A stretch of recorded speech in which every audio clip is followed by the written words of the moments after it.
Very good afternoon to all of you once again. I'm ever so thankful that you all could join me. Welcome back. We left off in our last study with the ending of Solomon dedicating the temple unto the Lord and it being a grand ceremony. No wonder. It is such a magnificent temple, Solomon's temple. In just a little bit of research, I was looking up how much would this temple cost today to make, the way that Solomon did it as far as the scripture tells us. And I found the numbers just beyond out. There's way out there.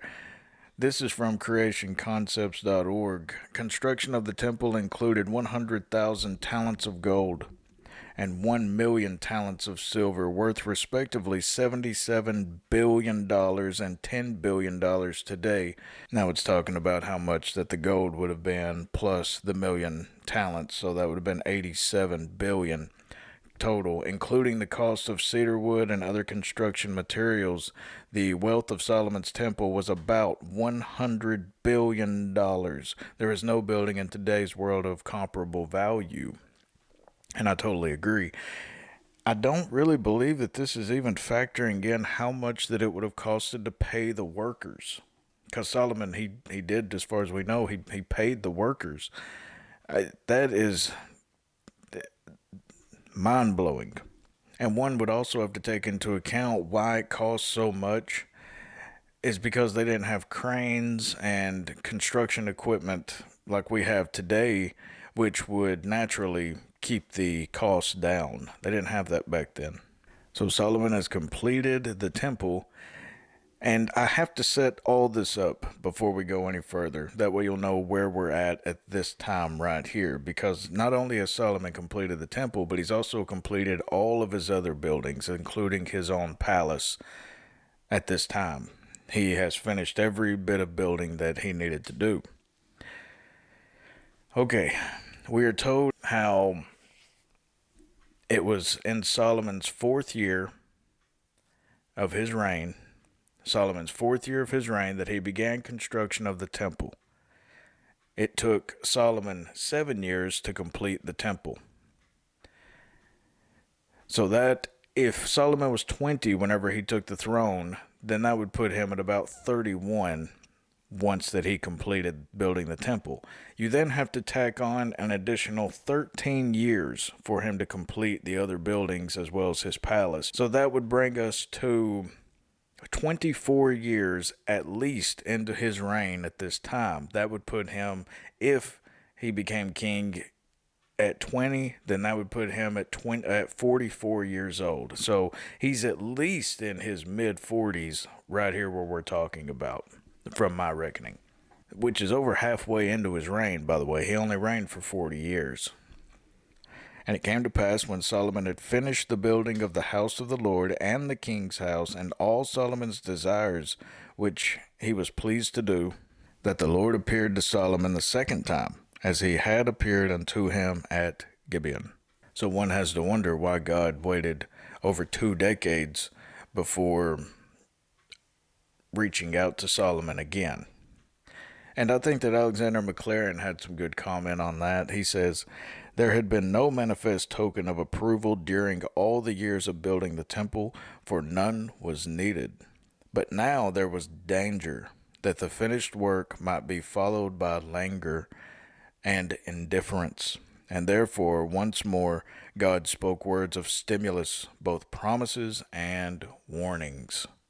We will now be told, for the remainder of the next 2 or 3 chapters, we're going to be told about Solomon's great wealth, but also his gradual fall. It has been very well for Solomon up until this point, but now he has done all of his work. There's a reason why I believe that God told Adam, he said, now is the ground cursed for thy sake. Now you'll have to work, Adam, for your sake, for your own good. You will now have to work. You'll have to be busy. You'll have to be preoccupied with something. Now we're seeing a king in whom has everything in the world. He has all the riches that he could ever need, and we'll see just how rich that Solomon truly becomes. It's bizarre. It puts everyone in today's culture just to shame. Anyway, Solomon, he has nothing else to do. He's quit building. He still has another at least or somewhere around 16, 15 years left to his reign. What else has he got to do? And the Lord said unto him, I have heard thy prayer and thy supplication that thou hast made before me. I have hallowed this house which thou hast built to put my name there forever, and mine eyes and mine heart shall be there perpetually. So God is telling him, I heard thy prayer. The same prayer that Solomon had prayed years before. And I do believe there's also a lesson in that. In today's society, especially, we expect such a quick answer to our prayers and our requests and all these things. Well, God, He works on His own time. Nobody has ever told God what to do and made Him do anything. So you just have to be patient if you pray. When you pray. And if thou wilt walk before me, he tells Solomon, as David thy father walked, in integrity of heart and in uprightness to do according to all that I have commanded thee, and wilt keep my statutes and my judgments. Notice the standard here. He says, walk like your father David. Well, we know that David, he messed up a lot. This was an achievable standard for Solomon to reach. Then I will establish the throne of thy kingdom upon Israel forever, as I promised to David thy father, saying, there shall not fail thee a man upon the throne of Israel. But if ye shall at all turn from following me, ye or your children, and will not keep my commandments and my statutes which I have set before you, but go and serve other gods and worship them, then will I cut off Israel out of the land which I have given them, and this house which I have hallowed for my name will I cast out of my sight, and Israel shall be a proverb and a byword among all people. God does this with all of us, not just with King Solomon and King David. He says, if you get too far out of line, there is no more need of you working for me on the earth. So I believe that God just takes out whatever that is, because we're become embarrassments to God and stumbling blocks to others, other Christians. We do no good at that point. We serve no purpose on the earth but to do evil. But also notice how God even says, and this house which I have hallowed for my name will I cast out of my sight. He says, I'll destroy this house. Solomon's temple. He says, I'll destroy it. And I even read some of the comments about how once that the glory of the Lord has departed from the house, what is the purpose? What's the point in even having it? Why even have a temple if God isn't there? It becomes a thing of idolatry, just as with any church that God doesn't dwell in, that He's not pleased with, that His glory has departed from. What is the point of such a great, magnificent building if God isn't there? Then it becomes idolatry.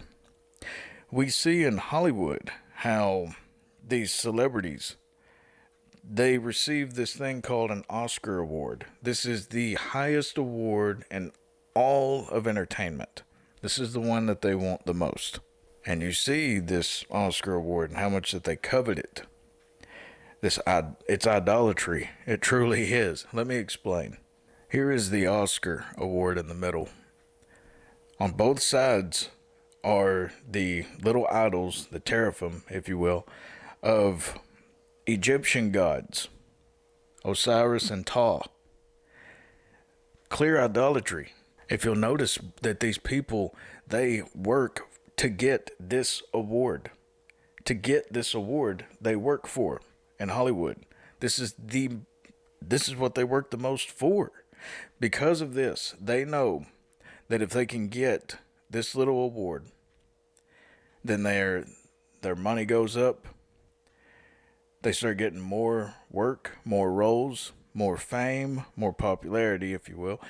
Their name becomes more exalted in the earth. Every single thing that people would pray to their little idols for back in the ancient times, at least far as grandiose. Some would pray for children and all of this, but these are praying for fortune and fame, more money, more notoriety. This idol actually does get them all of those worldly things. Satan, he says, if you bow to me, I'll give you all the kingdoms of the world. I'll give you mansions. I'll give you fame, fortune, popularity, all of these things. He says, I give you everything in the world. That's the same thing that this little trophy does. It's idolatry. You'll also see Ang Lee right on over here, he with his. But notice right behind Ang Lee, this huge statue of the Oscar. And they're so blinded and in darkness that they can't tell it. My point in saying all of this and referencing Solomon's temple is that people will worship anything. They have always worshipped trees and stones and stupid awards. They've always worshipped these dumb things. So it's not out of the realm of possibility for people to start to worship the grandest building that has ever been constructed. And at this house which is high, every one that passeth by it shall be astonished, and shall hiss, and they shall say, Why hath the Lord done thus unto this land and to this house? And they shall answer, Because they forsook the Lord their God, who brought forth their fathers out of the land of Egypt, and have taken hold upon other gods, and have worshipped them, and served them. Therefore hath the Lord brought upon them all this evil. Right now in California, you hear about constant wildfires. There's even one wildfire that I heard was bigger than the Grand Canyon. That was fairly recent, if I'm not mistaken. But as you see, Miley Cyrus, Gerard Butler, all these celebrities' mansions are burning to the ground. They say that it turned into hell. It looks like hell. I've seen video footage of the fires, and they're coming so fast, and the flames are so high that they can't stop them. They say, well, it's due to the very dry land. You know how the vegetables during the summer, they are so dry that one little spark ignites them. Whatever the reason is, we do know that California every single year just burns and burns and burns to the ground, and these celebrities and all the things that they covet. And I'm not making a mockery of what's happening to them. It's very, very sad in so many ways. And, but you have to wonder, why is California burning to the ground? It has departed from the Lord. The Lord doesn't care about your stupid mansion if you're turned from Him. It means nothing. It's actually in the way. They're worshiping idols, even self. The idol of self is probably the biggest god in all of Hollywood. And it came to pass at the end of 20 years, when Solomon had built the two houses, the house of the Lord and the king's house. Now Hiram the king of Tyre had furnished Solomon with cedar trees and fir trees, and with gold, according to all his desire. That then King Solomon gave Hiram 20 cities in the land of Galilee. And Hiram came out from Tyre to see the cities which Solomon had given him, and they pleased him not. And he said, What cities are these which thou hast given me, my brother? And he called them the land of Kabul unto this day. Many of the commentators were wondering, why was he displeased with these cities that Solomon had given him. By the way, that was a bad move on Solomon's part. He wasn't to give any of the land of Israel for a little bit of payback to the king of Tyre.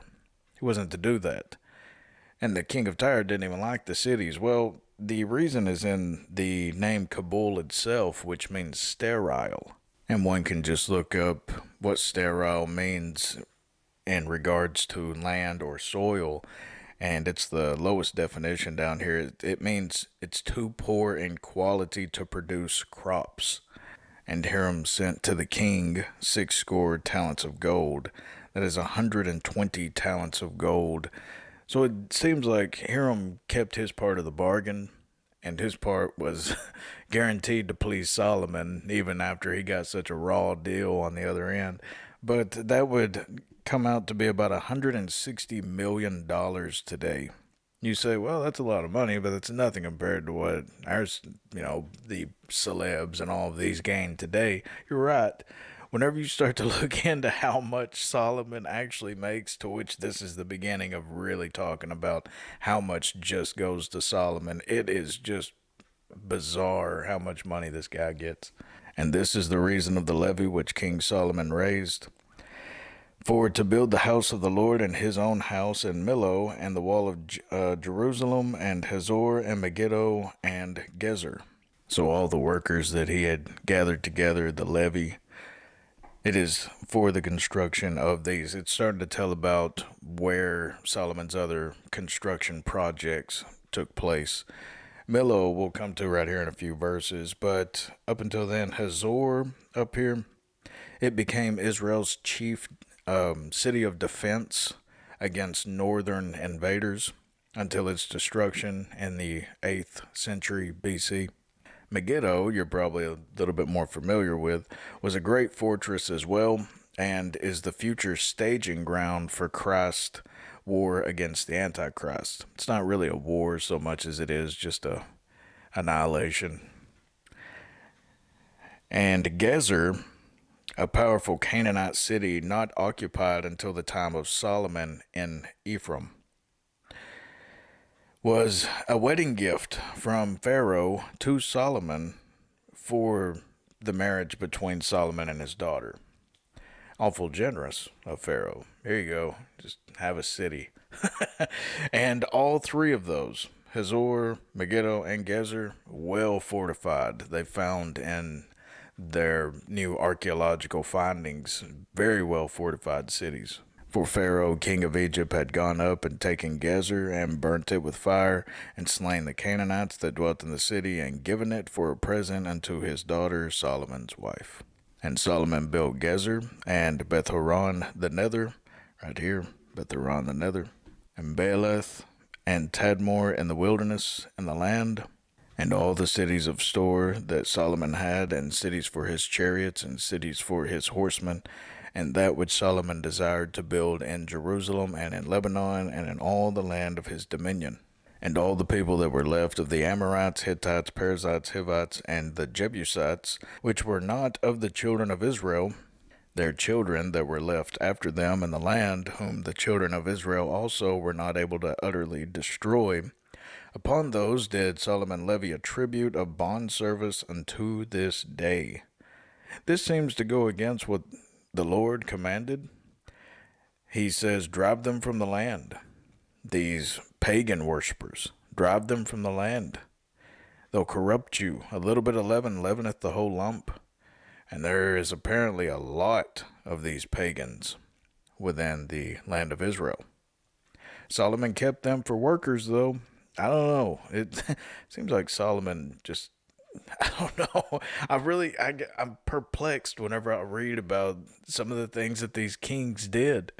But of the children of Israel did Solomon make no bondmen, but they were men of war, and his servants, and his princes, and his captains, and rulers of his chariots, and his horsemen. These were the chief of the officers that were over Solomon's work, 550, which bare rule over the people that wrought in the work. But Pharaoh's daughter came up out of the city of David unto her house, which Solomon had built for her. Then did he build Millo. Now, we're not exactly sure what Millo was. Near the temple, relatively near the temple, and it's probably a fortress near the temple, like a stoned fortress. Here's an actual image of it that we believe that it is. And 3 times in a year did Solomon offer burnt offerings and peace offerings upon the altar which he built unto the Lord. And he burnt incense upon the altar that was before the Lord. So he finished the house. If we are to take this verse word for word, this was another showing of disobedience from Solomon. That is, if you take it word for word. And what I mean by that is taking everything at face value. Because offering burnt offerings and incense was the duty of the priest only.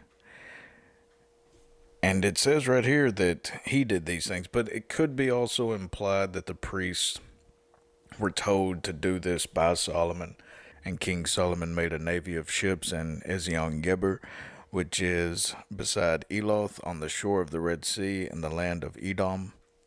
That would have been down here. Right over here is where Moses and the people crossed the Red Sea. It would have been about right here, I believe. And Hiram sent in the navy his servants, shipmen that had knowledge of the sea, with the servants of Solomon.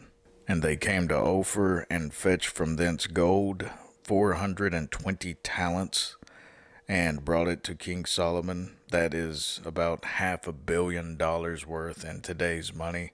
Remember, one talent weighed about 70 to 75 pounds worth of gold.